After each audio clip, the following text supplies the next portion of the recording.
नमस्कार. आजच्या व्हिडिओमध्ये आज आपण बनवणार आहोत मोड आलेल्या मुगाची आणि बटाट्याची मिक्स भाजी. तुम्ही म्हणाल ही भाजी तर आम्ही पण बनवतो, पण माझ्या पद्धतीने तुम्ही देखील ही भाजी एकदा नक्की बनवून बघा. सगळेजण आवडीने मागून मागून खातील अशी खात्री आहे. व्हिडिओला सुरुवात करूयात. या इथं एका कढईमध्ये अगदी 1 चमचा इतकं तेल घातलेलं आहे. तेल छान गरम झालं की 2 मीडियम साईजचे उभे चिरलेले कांदे भाजण्यासाठी घातलेले आहेत. भाजी बनवताना आपल्याला सुरुवातीला एक छोटंसं वाटण बनवून घ्यायचं आहे. तर वाटणामध्ये आपण 2 मीडियम साईजच्या कांद्यांचा वापर केलेला आहे. कांदा छान असा भाजत आला की आपल्याला यामध्ये काही लसणाच्या पाकळ्या घालायच्या आहेत.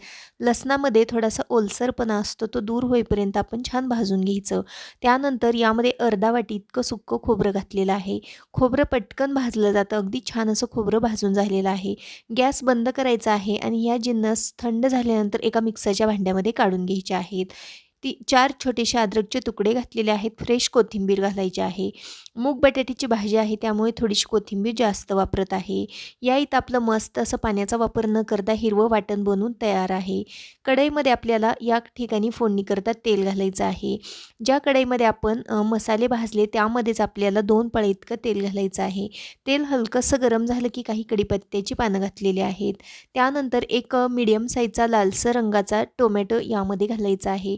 टोमॅटोमधलं मॉइश्चर पूर्णपणे निघून जाईपर्यंत हा टोमॅटो आपल्याला या तेलामध्ये परतून घ्यायचा आहे. तर अशा पद्धतीने हा टोमॅटो अगदी छान असा तेल सुटेपर्यंत परतून घेतलेला आहे. त्यानंतर बनवून घेतलेलं हिरवं वाटण घालायचं आहे. वाटण घातल्यानंतर व्यवस्थित असं आपल्याला मिक्स करून घ्यायचं आहे. त्यानंतर काही सुके मसाले घालूयात. अगदी चिमूटभर इतका हिंग घातलेला आहे. पाव चमचा हळद पावडर घालायची आहे. त्याचबरोबर अर्धा चमचा जिरेपूड, अर्धा चमचा धनेपूड, 1 चमचा बॅडगी मिर्च पावडर आणि अर्धा चमचा ठेवणीतलं काळं तिखट घातलेलं आहे.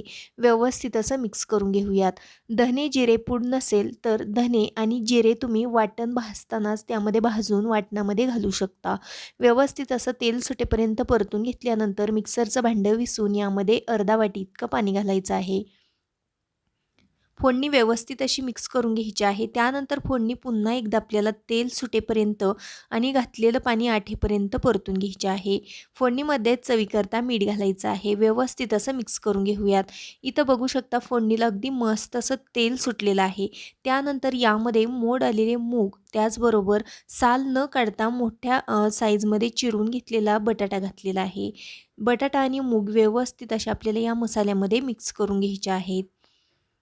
अगदी छान असं मिक्स करून झाल्यानंतर छान असं बटाटा आणि मूग गरम झालेलं आहे. त्यानंतर आपल्याला यामध्ये गरम केलेलं पाणी घालायचं आहे. तर मूग आणि बटाटा शिजण्या इतकं पाणी, त्याचबरोबर अगदी थोडीशी ग्रेव्ही टाईप भाजी आपल्याला बनवायची आहे. त्यामुळे यामध्ये थोडंच पाणी घातलेलं आहे.